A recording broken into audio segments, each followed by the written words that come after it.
Donc j'aurais quand même mieux fait de passer avant vous, parce que j'ai pas des fistules aussi grosses.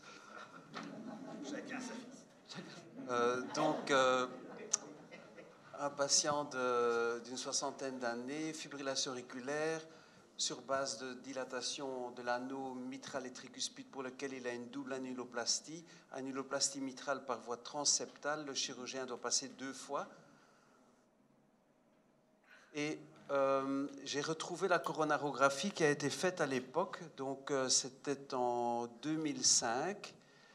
Et donc il avait une coronaire droite non dominante, où vous voyez ici une toute petite branche atriale qui, d'après moi, nourrit le septum interauriculaire. Donc, comme une coronaire droite non dominante, toute petite branche atriale. En post-opératoire, le patient est traité par antivitamine K. En 2008, il fait un accident vasculaire cérébral thrombotique.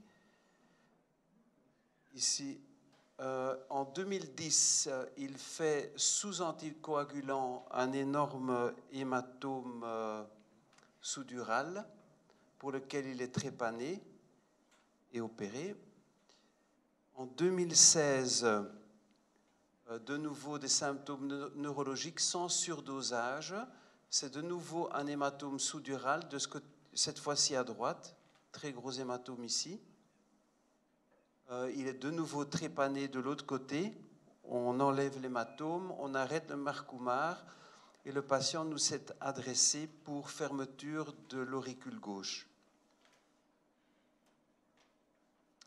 Et comme c'est un patient relativement âgé, on lui fait une coronarographie systématique. La seule indication, c'est son âge.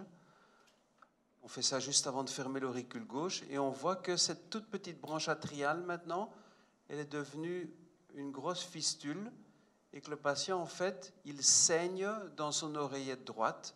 Et donc, je suppose que le chirurgien, pendant ses manipulations, a dû couper la branche atriale et depuis lors, le patient saigne dans son oreillette droite et que cette fistule, je suppose, ne va faire que grandir avec le temps.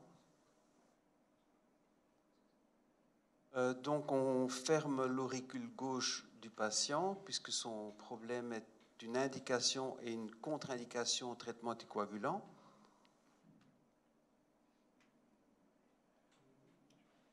Et puis, après, on veut fermer sa fistule.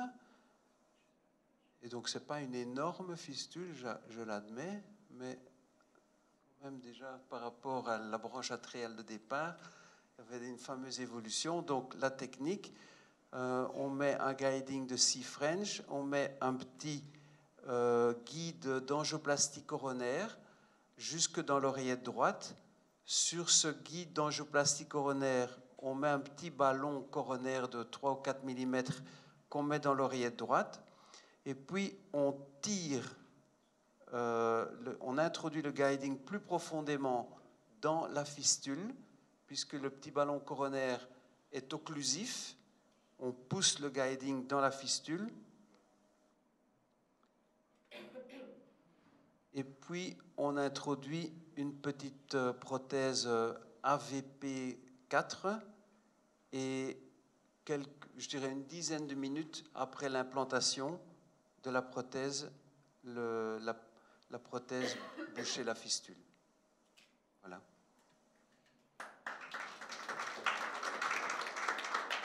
Est-ce que vous trouvez que la fistule était trop petite pour être fermée ou À ce moment-là, il n'y a aucun danger. Ça, c'est sûr. Et c'est un plaisir de le faire. Bravo, merci beaucoup.